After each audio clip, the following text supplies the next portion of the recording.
सबको बड़े सम्मान के साथ प्रेम से हृदय स्वागत.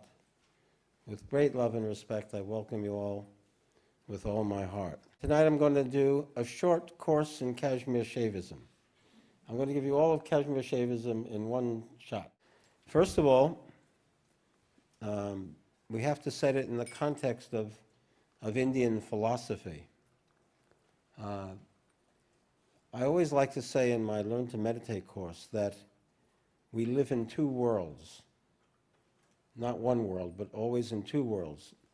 And I mean by that the inner world of awareness and the outer world of matter. So the inner world made of thought and feeling, and the outer world of objects. And when you think about it, our life strategies are usually about trying to impose our inner world will on the outer world of matter. And the outer world of matter is very stubborn and resistant to our will. I mean, how many of us have exactly what we want in our life? So we're always in this struggle between our awareness, I want, I don't want, and matter, which just lies there, completely indifferent to us. So there are these two worlds, and so any philosophical understanding of the universe has to begin with this simple and direct fact of these two worlds. So then you have the situation which philosophers hate, which is called the duality. They hate duality. I don't know why they hate duality. They want only oneness. So there is a philosophy that says there are two things, consciousness and matter, and that philosophy is called Samkhya in Eastern thought. There is a method that says there's consciousness and there's matter. They're both eternal. They both are always there. There's always consciousness and matter. And we are consciousness living in a world of matter. And that's our problem as consciousness, because living in a world of matter screws us up completely. We're always caught in this dialectic of not getting what we want and getting what we don't want. And so in the Samkhya strategy for dealing with this is to extricate ourselves from matter, get rid of all matter, pull back, purify the contamination of consciousness, and pull it back until we're pure matter, we're pure spirit. Pure spirit. So that's one solution, that's Samkhya. Then we have the solution of the West. The Western solution is not a dualistic solution, but is a monistic solution. It says there's one thing. Which of these two? If you have two things, and then you want to end up with one, then what happens? You have to resolve one of them into the other. You get what I'm saying?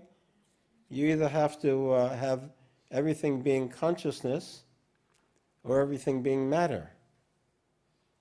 Or you could possibly have everything being some other thing, some resolving into something, some higher form.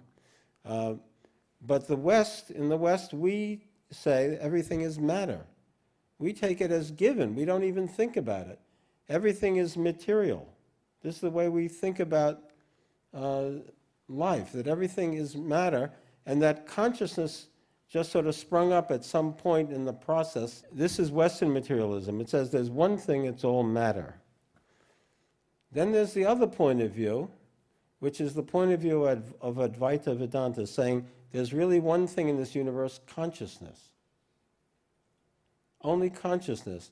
And that matter is an expression of consciousness. It exists within consciousness.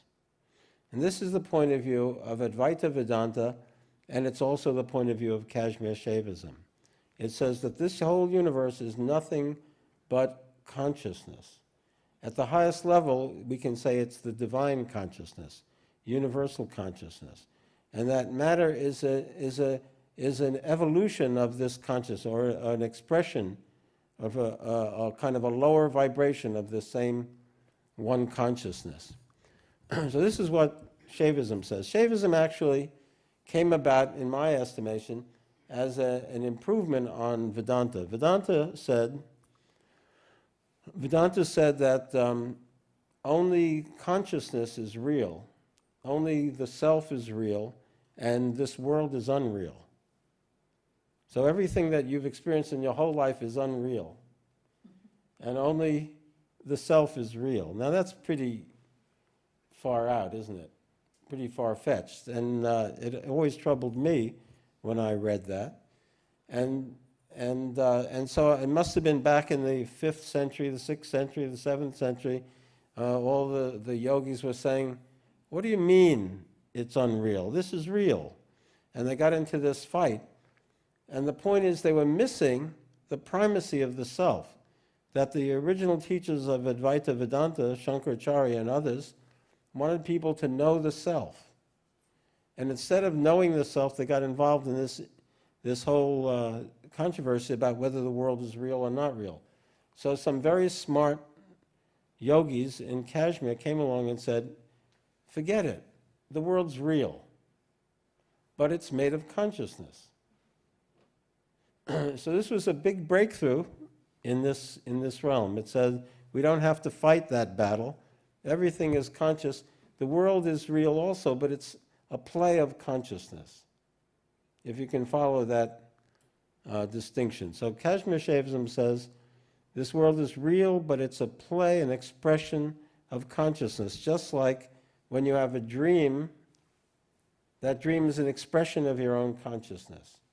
Whenever you think up things, that's an expression of your own awareness. So this world is an expression of some universal consciousness. So this is the first initiation, is to accept this understanding that the world is consciousness.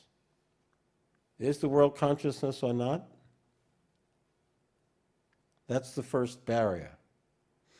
Can everything be resolved into awareness? Well, there are many proofs that you can give of it, but when it comes to Shaivism, they don't bother to prove it, they just affirm it. They say it.